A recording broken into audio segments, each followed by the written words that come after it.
I'm someone who's been interested in cult analysis, in scrutinizing cults and asking the question, what makes people drawn to these these communities, and what is it about us, that is human beings, that causes us to, if you will, fall prey to these kinds of um, these particular types of communities that are usually not in one's best interest, spiritually, physically, or otherwise, to be a part of, and yet people still join up. People still become a part of these bodies of people. These what would we call them? Communities, congregations. I don't know, something like that. What bothers me in the analysis of cults, I think what is missing, what is lacking in the analysis of cults, is the admission that normative culture is not without its cultish elements. And this is a problem that I see. It's like when people in cults are discussed, when cult behavior is discussed, when the doings of cults, when the beliefs of cults are discussed, there is usually this kind there's this kind of reverse arrogance that manifests on the part of the person doing the analysis.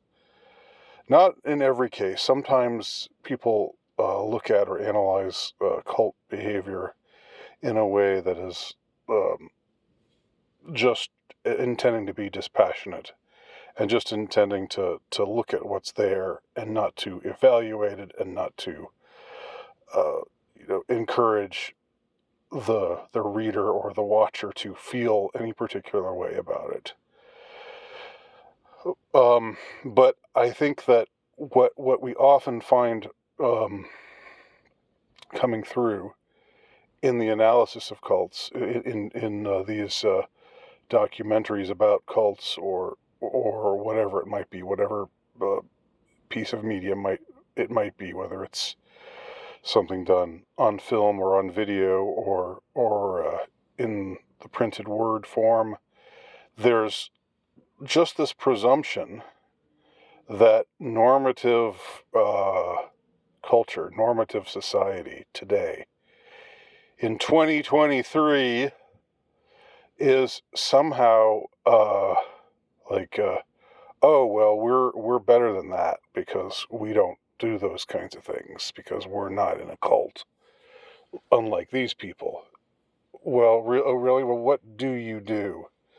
What is a part of your normative behavior? What is part of your normative belief system? What kind of ideas do you subscribe to, and why? You know, and I think if one is honest with oneself, one will realize that we are all in a gigantic cult. All right, that's the big the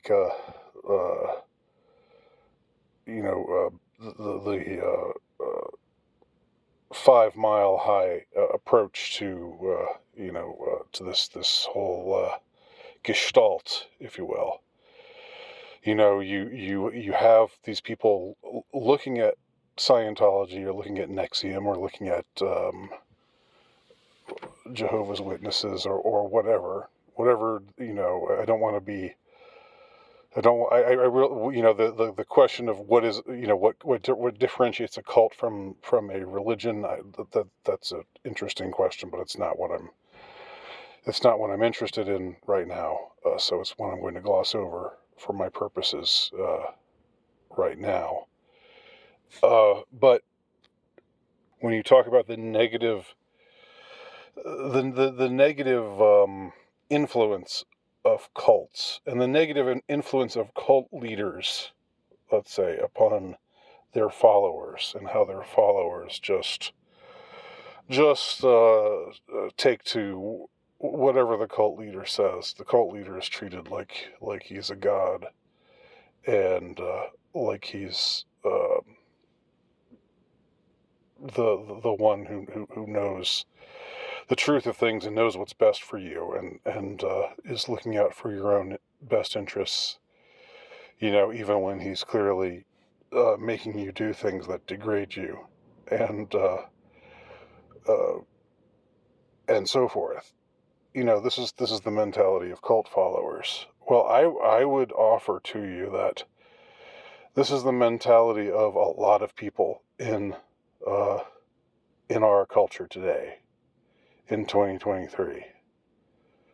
I mean, I don't. I guess you could relativize what I'm saying and saying, well, society's has always been like that. Well, yes, in a sense, you're right. Society has always been people buying into certain ideas, beliefs, having been taught these things, having been, in a sense, quote unquote, indoctrinated to believe certain things. But today, the kind of things that we are being indoctrinated into believing, the kind of things that they that those with money and power and prestige are pushing upon us, pushing us to believe, ways that they're pushing us to behave from on high. Again, is someone like Bill Gates any less of a cult leader than I don't know, Jim Jones?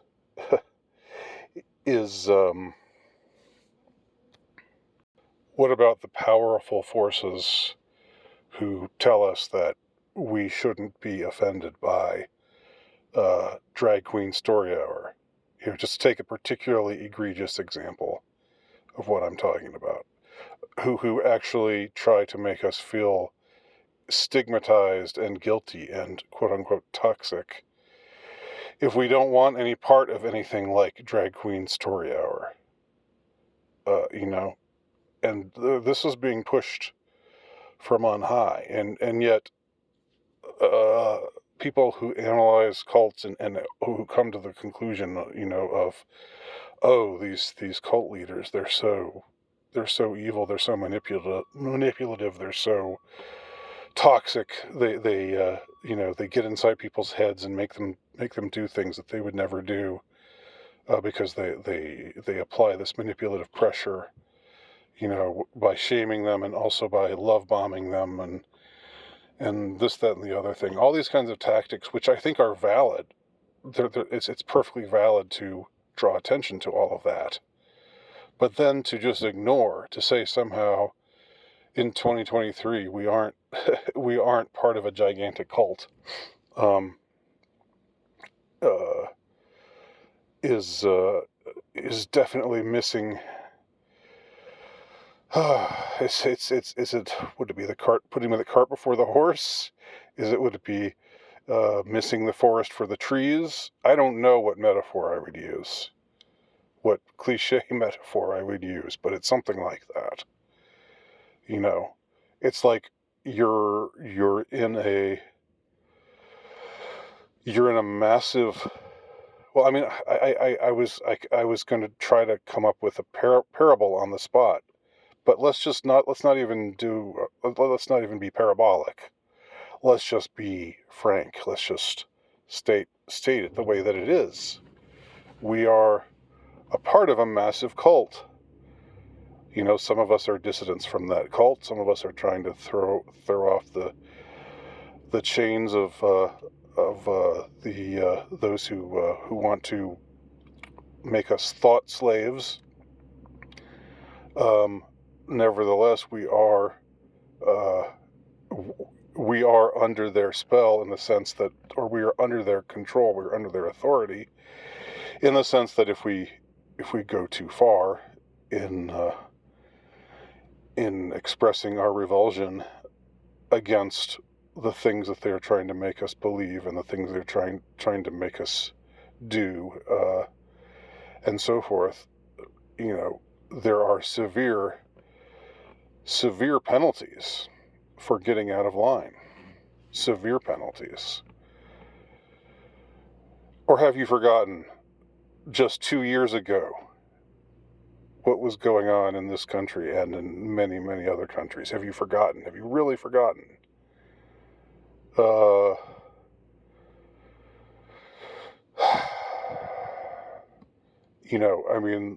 Everything that went on starting in March of 2020, if you didn't catch on at some point that you're part of a massive cult, that there are, unwittingly, you may unwittingly be a part of it, but you're still under the dominion of cult leaders who have incredibly sophisticated means of having their way with you. The same way that cult leaders are. These cult leaders are provided with sophisticated means of having their way with their followers. And something that I've said before, is that it's clear to me anyway that many cults, especially some of the more powerful ones, that many of them are clearly outgrowths of the intelligence services, the intelligence community. They're to put it simply, they're feds. Just because I don't think these things just happen in a bubble. Not everything that exists that can be called a cult is applicable here. Don't get me wrong. I'm not saying that any little strange little community that where somebody calls himself God and then he has 8 or 9 followers who do whatever he says, but it's a tiny little thing. It's just this weird, I don't know, but generally inconsequential, community, something like that. Things like that can happen on their own, no doubt. But when you talk about things, communities like Scientology, or even NXIVM. I guess NXIVM has sort of just has completely broken up by now. But I watched a documentary about the NXIVM group, and as interesting as it was, this was slightly irking me. That just what I'm talking about here. It was irksome to me that one would presume to come from a place of rationality and freedom of thought and and intellectual discernment and so forth, and not like and not as if we're all under the boot of some really sick people who are imposing or attempting to impose some really sick perverted, disgusting things and pushing some clearly unnatural and unsalubrious ideologies. You know, I mean, it's sort of a here. Well, here's the metaphor, the parable that comes to mind. Take the mote out of your own eye, right? Before commenting on the speck in your brother's eye. Something like that, you know, like before you get all high and mighty about these people in this cult, they're doing all these weird things, and they're completely controlled, and they're debasing and humiliating themselves, and they're making themselves less, you know, they're agreeing to do things to themselves that I would never do, you know. Well, okay. So you would never allow yourself to be branded, maybe. Good for you. But what have you done in the last couple of years? You know, how obedient have you been to people making completely outrageous claims upon you and claiming authority over you and claiming that you have absolutely no right to differ from them, you know, stigmatizing any kind of dissidence from them as something evil, sick, and twisted in itself, you know, calling you a denier,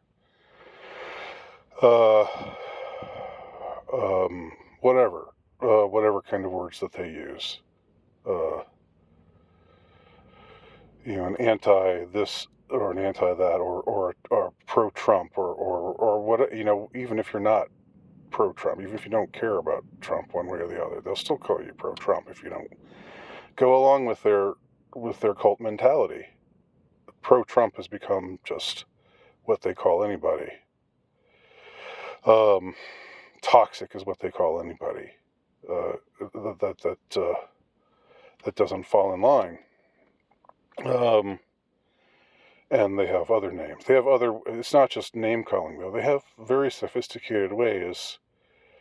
You know, and it's the carrot and the stick. It's the classic means of manipulation and control.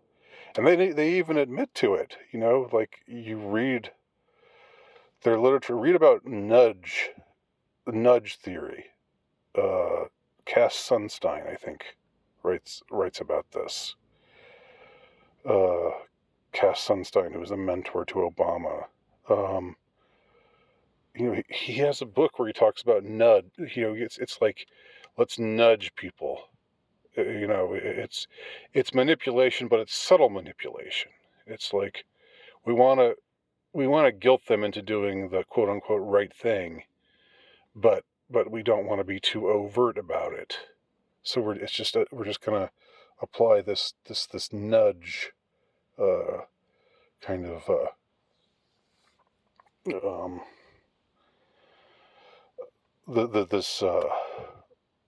this manner in which we nudge them in a particular way, nudge them to do what we want them to do, without overtly saying you must do this or we will punish you. You know, is that the carrot or the stick? That's like something in between the carrot and the stick, or that's like the stick, but like a softer form of the stick, really, because there's still behind it. There's still this this effort to stigmatize dissidents or dissident thought. There's still this effort to stigmatize it and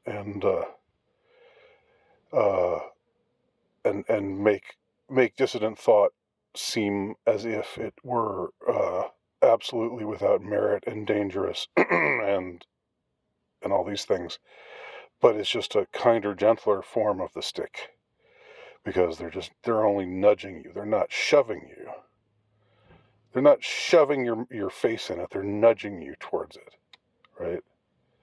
Tell me we're not living in a massive cult.